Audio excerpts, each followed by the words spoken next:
I dare you. I dare you. I dare you. I dare you. Look, I'm old. What's up?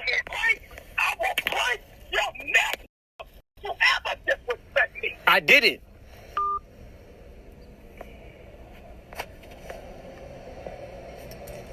He just hung up the phone.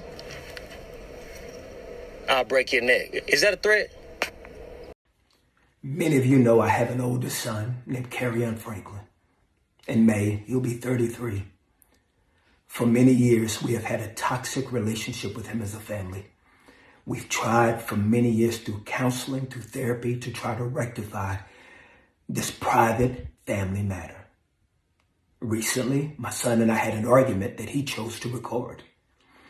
I felt extremely disrespected in that conversation, and I lost my temper. And I said words that are not appropriate. And I'm sincerely sorry to all of you. I sincerely apologize. I want you to know as a father that during that conversation, I called the family therapist and got that therapist on the phone to try to help. He never played that part of the recording. I'm not perfect. I'm human and I'm going to make mistakes and I'm trying to get it right. Please keep me and my family in your prayers. Hello, everybody, and welcome to the Wake Up Report. That is a picture of a boot. And since my dad was in the Army, I thought it'd be nice to use a good old-fashioned Army boot as an example. That is a picture of my ass. Now, that's not my actual ass, but it will do for demonstration purposes. Now, if I were to disrespect my father in any way, shape, or form, that boot would be shoved up my ass so deep that when I opened my mouth, you'd be able to see what size shoe my father wore if the shoe size were on the bottom of that boot.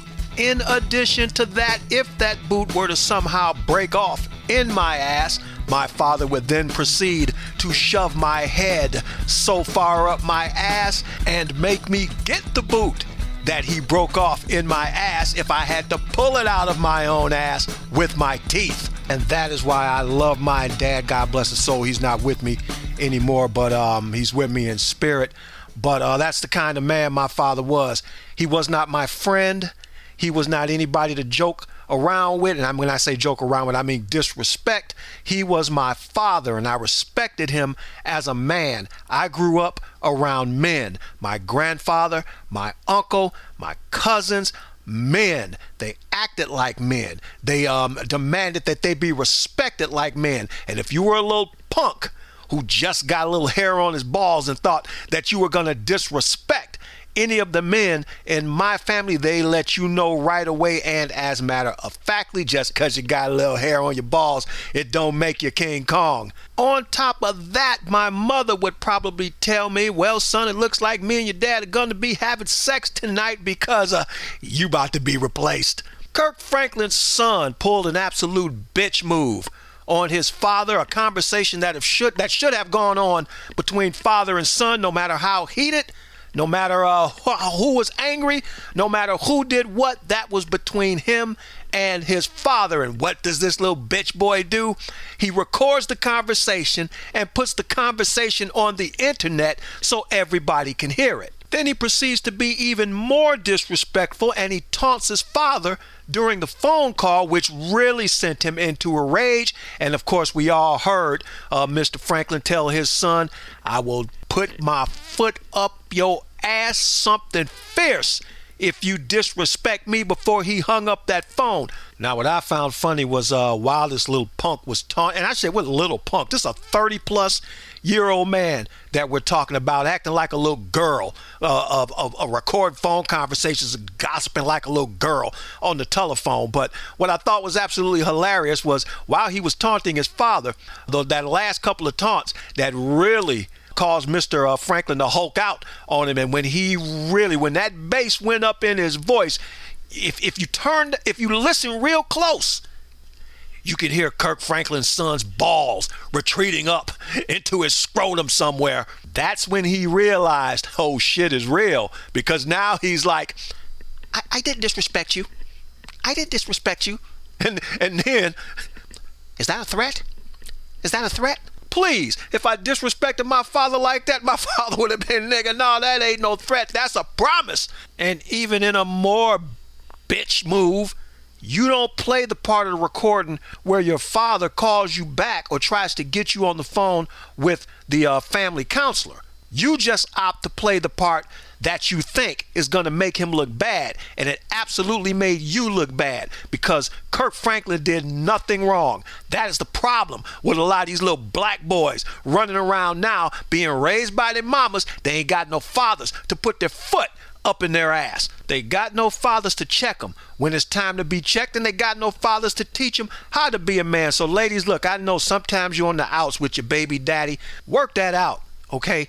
Never keep a father away from his child. It ain't about child support. Well, I mean, it is about child support. You're supposed to pay, but you got to keep these men in contact with these boys. For those who choose to be in contact, because you got a lot of men, they have these kids, they don't want nothing to do with them. But for the ones that want to be a part of their children's life, don't make your child a paycheck, a monthly a child support paycheck, punishing the father because you ain't getting enough money. You work that crap out some kind of way, because you can't teach a boy how to be a man. The fathers are way more important than people give them credit for. Now, I suppose you can throw everything I just said out the window because this little punk had his father in his life his whole life, and he turned out to be a little bitch boy. Now, according to Mr. Franklin, this man has been a problem child for a very long time. You've gone to counseling. You've done everything you can do with this child. You've bent over backwards for this child, but he's been an issue in this family for a long time, to the point to where you finally say enough is enough, but it's still your son. You're still trying to keep some kind of relationship with him, but he's just gonna have it his way. Me personally, I think he's a spoiled little rich bitch. That's what I think. And the way you cure that is you take away everything that you gave him and you let that ungrateful nigga go out there and get his own. Now let me explain something to you, sir. You are everything you are today because of your father. Everything you have is because of your father. The clothes on your back, the car that you drive, the jewelry that you wear, the schools that you were afforded, opportunities in life that people would kill for come easy to you because of your father. So when your father says something to you that you don't like, when your father yells at you and you may feel that he's wrong for yelling at you, when he gives you some advice you don't want to listen and he tells you to shut up and listen to him, that's what you do. You shut up. You say, yes, sir. Yes, sir. Yes, sir. That's what we don't have anymore. We don't have any more yes, sirs. When it comes to children, we got children who think they're supposed to be their parents' friends or something like that. And I remember I was in this, I was in a restaurant buying something to eat, and there was this woman coming there with her daughter. Woman's about, I don't know, she's about her mid-40s, 47, trying to dress like she's 16, flab and fat coming all out of the side of spandex pants. She looked terrible. Her daughter walked up to her while she was in line and said, "Mama, what I want to get," and she cut her off and was like, "Don't call me mama in public." And I'm like, what is that all about?